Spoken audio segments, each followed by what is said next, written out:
கர்த்தருடைய பிள்ளைகளே, எல்லாரும் எப்படி இருக்கிறீங்க?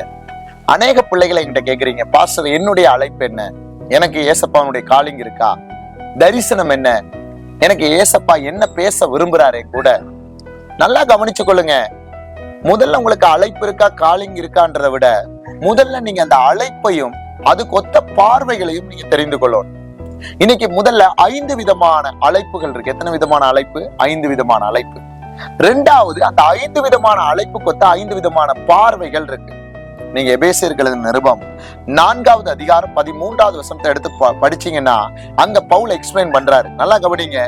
அவர் சிலரை அப்போஸ்தலராகவும், சிலரை தீர்க்கதரிசிகளாகவும், சிலரை சுவிசேஷகராகவும், சிலரை மேய்ப்பராகவும், போதகராகவும் ஏற்படுத்தினார். எங்க? எபேசியர் 4:13 நம்ம இதை படிக்கிறோம்.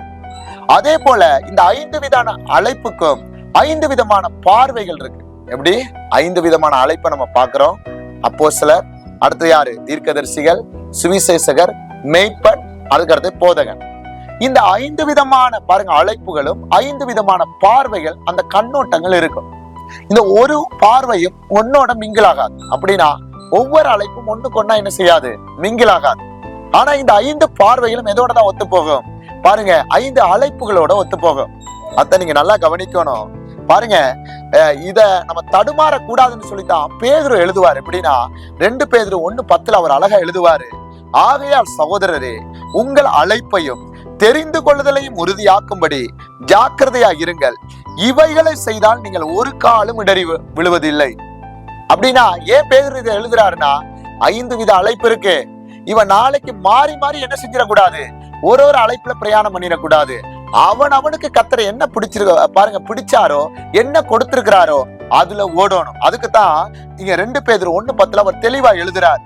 இது மாத்திரமல்ல, 1 கொரிந்தியர் 7:20 அவனவன் தான் அழைக்கப்பட்ட நிலைமையிலே நிலைத்திருக்க கடவன். அதையும் ஆற எழுதுதா பவுல் எழுதுறாரு. பவுலை கொண்டு ஆவியானவர் நமக்கு சொல்லி கொடுக்கிறாரு. இப்ப நாம மற்ற அழைப்புகளை பார்த்து உங்களுடைய பார்வைகள் தவறும் பொழுது, உங்க சிந்தனைகளை நீங்க சிதற விடும் பொழுது நீங்க இடறி போயிடுறீங்க. அப்படின்னா உங்களை பாடுகளுக்கு மத்தியில நடத்தினா பாடுகளுக்குள்ள போங்க. இன்னொரு அழைப்புல கர்த்தர் உங்களை அவங்கள ஆசீர்வாதமா தான் நடத்துறாருன்னா அது அவனுக்கு கொடுக்கப்பட்டது. ஆனா அவனுக்கு நீங்க ஆசீர்வாதத்தை பார்க்காதீங்க. பின்னாடி ஏதோ ஒரு காரியத்துல கர்த்தர் அவனுக்கு என்ன வச்சிருக்கிறாரு? நெருடல் வச்சிருக்கிறாரு, ஒரு போராட்டத்தை வச்சிருக்கிறாரு. இங்க நாம நம்மளை எதற்காக கர்த்தர் பிடித்தாதுன்றதை விட்டுட்டு நம்ம ஊழியத்தை விட்டுட்டு மற்ற ஊழியத்தை பார்ப்போம். அவன் கொஞ்ச நாள்ல ஊழியம் ஆரம்பிச்சா இன்னைக்கு என்ன செஞ்சுட்டாரு? அநேக ஆத்துமாக்களை கொண்டு வந்துட்டான். ஆனா நான் இத்தனை வருஷம் செய்யறேன், ஆனா என்னால ஒண்ணும் போக முடியல. அதுக்கு நிறைய காரணங்கள் இருக்கு. நிறைய ஆவிக்குரிய பாருங்க வார்த்தைகளை நம்ம கடைபிடிக்க வேண்டி இருக்கு. ஆனா நம்ம மெயினா நம்முடைய அழைப்பையும் நம்முடைய பார்வைகளும் ரொம்ப ரொம்ப முக்கியம். அதான் பாருங்க, இந்த 5 விதமான பார்வைகளை நான் சொல்றேன், கவனிங்க.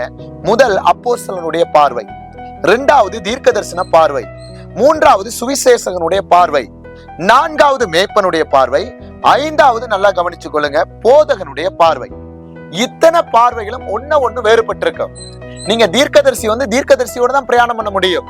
அப்போஸ்தலர்கள் அப்போஸ்தலர்களோட தான் பிரயாணம் பண்ண முடியும். சுவிசேஷகன் சுவிசேஷகனோட தான் பிரயாணம் பண்ண முடியும்.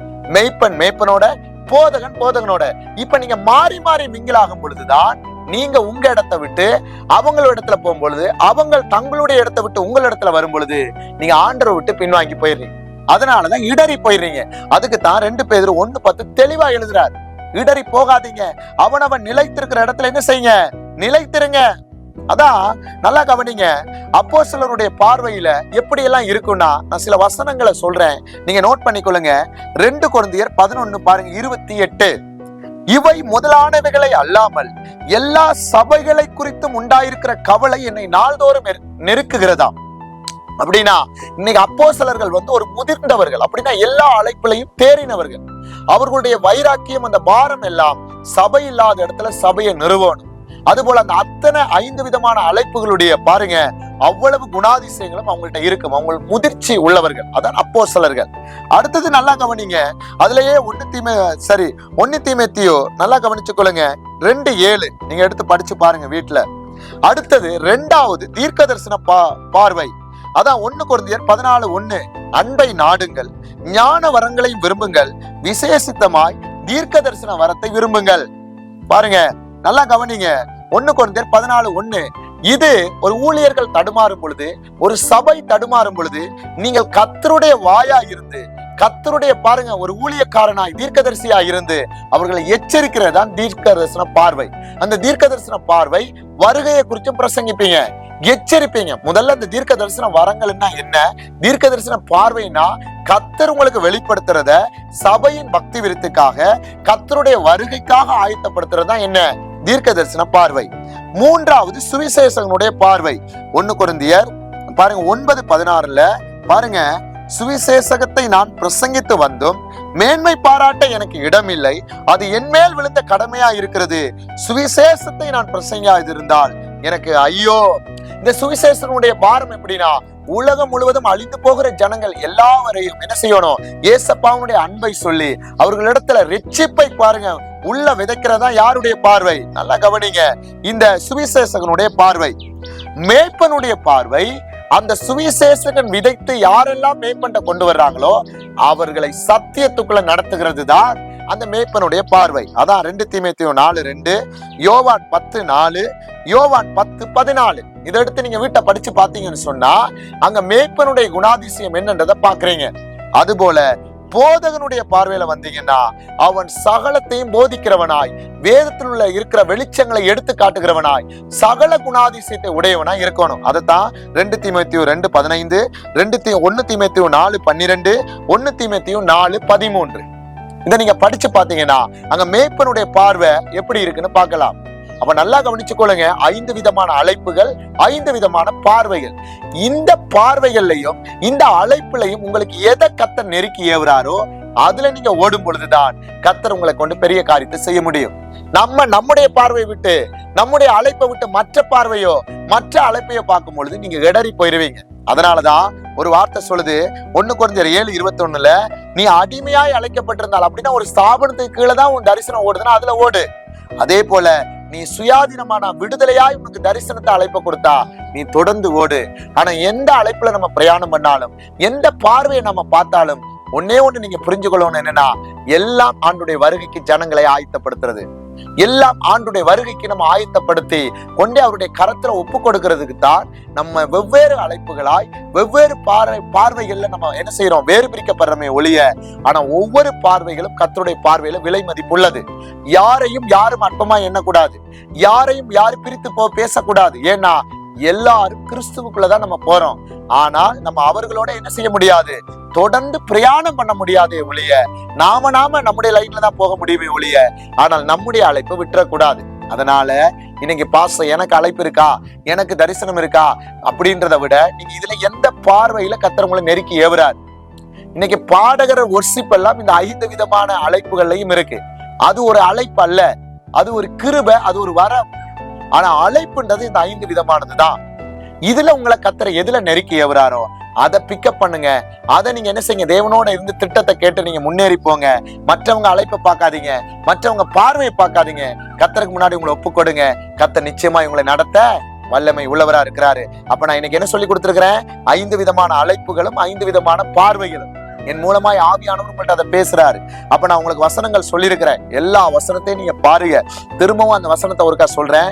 5 விதமான அழைப்புகளை நீங்க பார்க்கணும். அந்த 5 விதமான பார்வைகள்னா எபேசியர் 4:13. அதுபோல உங்க அழைப்பை உறுதியா பிடித்து கொள்ளணும்னா 2 பேதுரு 1:10. அதுக்கப்புறம் நீங்க ஸ்தாபனமா இல்லாட்டி எனக்கு விடுதலையா கர்த்தர் அழைச்சிருக்கிறாரான்னா 1 கொரிந்தியர் 7:20, 1 கொரிந்தியர் 7:21. 5 விதமான பார்வைகள். நல்லா கவனிங்க. முதல் பார்வைகள் அப்போஸ்தலருடைய பார்வை, முதல் அழைப்பு. 2வது பார்வை தீர்க்க தரிசன பார்வை. 3வது பார்வை சுவிசேஷகனுடைய பார்வை. 4வது மேய்ப்பனுடைய பார்வை. 5வது போதகனுடைய பார்வை. அதை நீங்க என்ன செய்யுங்க, அப்போஸ்தலருடைய பார்வைக்கு ஒத்த வசனங்கள் 2 கொரிந்தியர் 11:28, 1 தீமோத்தேயு 2:7. தீர்க்க தரிசன பார்வை 1 கொரிந்தியர் 14:1. சுவிசேஷகனுடைய பார்வை 1 கொரிந்தியர் 9:16. மேய்ப்பனுடைய பார்வை 2 தீமோத்தேயு 4:2, யோவான் 10:4, யோவான் 10:14. போதகனுடைய பார்வை 2 தீமோத்தேயு 2:15, 1 தீமோத்தேயு 4:12, 1 தீமோத்தேயு 4:13. இதெல்லாம் நீங்க நோட் பண்ணி வீட்டுல படிச்சு பாருங்க. இன்னும் அநேக வசனங்கள் இருக்கு. இதை தவிர உங்களுக்கு டவுட் ஏதாவது தெரியணும், எனக்கு டவுட் கிளியர் பண்ணணும் அப்படின்னா என்னுடைய ஆன்லைன் பிரேயர்ல கலந்து கொள்ளுங்க. நான் வாட்ஸ்அப்ல கலந்து கொள்ற அந்த குரூப்புடைய நம்பர் உங்களுக்கு ஷேர் பண்றேன். வாட்ஸ்அப்ல நீங்க என்ன செய்யுங்க, பிரேயர்ல இன்னும் ஆவிக்குரிய ரகசியத்தை ஆண்டோட தொடர்ந்து பிரயாணம் பண்ண விரும்பினா எங்களுடைய பிரேயர்ல மாத்திரமல்ல, எங்களோட பிரயாணம் பண்ணுங்க. நாம சேர்ந்து தேவனுடைய ராஜ்யத்தை கட்டுவோம். கர்த்தர் உங்களை கொண்டு பெரிய காரியத்தை செய்வாரு. சோர்ந்து போகாதீங்க. உங்க அழைப்புல நிலைத்திருங்க. உங்க தரிசனத்தை பிடிச்சு கொள்ளுங்க. உங்க பார்வையில நீங்க என்ன செய்யுங்க, ஆண்டவர் கொடுத்ததை பாருங்க. கர்த்தர் நிச்சயமா உங்களை கொண்டு பெரிய காரியத்தை செய்வார். God bless you.